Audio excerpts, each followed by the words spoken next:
Many local citizens have done what they can to get rid of Agenda 21 out of their communities through the ICLEI organization that their council or commission belongs to. Now, because of this knowledge about Agenda 21, the forces that mean to rule us through this process have started to change the names. They've started to change the name of ICLEI, for instance. They've started to change the name of Agenda 21 itself. I have in my hand, and I'll tell you how you can get a copy for yourself, Transforming Our World, the 2030 Agenda for Sustainable Development. And basically it's saying that, well, we need to hurry this process along. We've got to get things done by 2016, 2020, and most assuredly by 2030. In other words, it's not an Agenda 21, the 21st century anymore. It's actually over the next couple of decades. And so in here, you start to read what they have to say about what they're trying to do. And they'll say things that are very contradictory, that cannot exist side by side. And it's full of glittering generalities about eliminating poverty and sustaining the world and on and on and on. And if you extend the lines on these things, it means total government control. Now, check your calendar. If you're watching this week, check your calendar to see what date it is, because the first part in the declaration, the introduction, number 1, says this: "We, the heads of state and government and high representatives, meeting at the United Nations headquarters in New York from 25 to 27 September 2015, as the organization celebrates its 70th anniversary, have decided today on new global sustainable development goals." Now, unless I'm mistaken, that's a month away. So they've got this all ready to go. All they're going to do is get together for wine, women, or some end song, and then issue this. Most of these people just do what they're told as heads of state, and they just pass on what their staff puts in their hand. And this is one of those cases.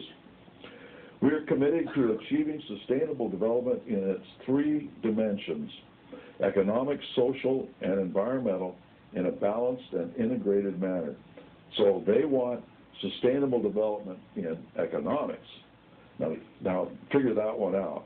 If they control the situation so much they can control the economy, that is no longer freedom. That is no longer free enterprise. Social. In other words, they want to change society. And anybody's government is based on the society that put it together. If that society changes, then the government changes.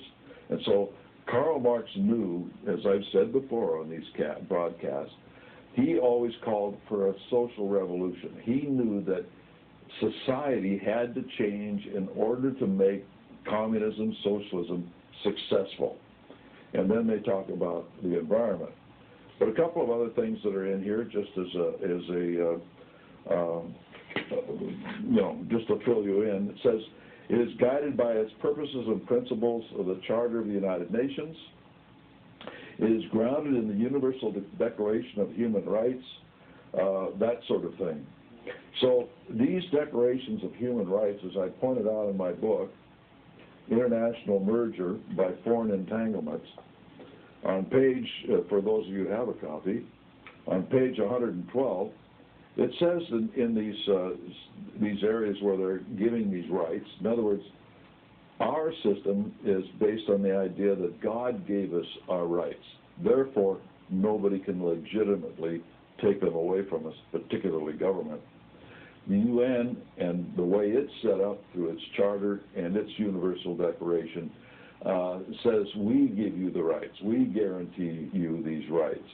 And they say things like this: freedom to manifest, everybody has the right, this is Article 18, by the way, of the Universal Declaration from the UN.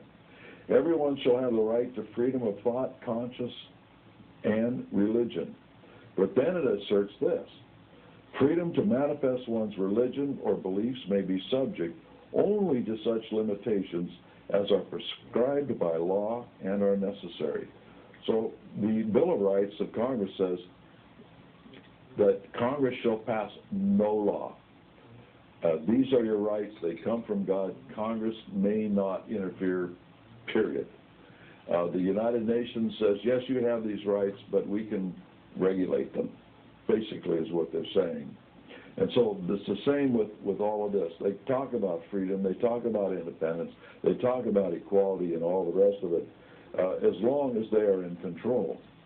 And so there's a number of things in here. A lot of it's very, very interesting, but I don't want to bog us down too much. It says that economic growth is essential for prosperity. Duh. This will only be possible if wealth is shared and income inequality is addressed. This can only be possible if wealth is shared and income inequality is addressed. Ladies and gentlemen, this in a nutshell is socialism. That's what it is, pure and simple when you read these things.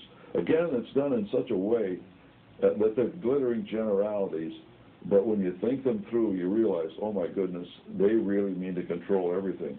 In Article 29, they say, we recognize the positive contribution of migrants for inclusive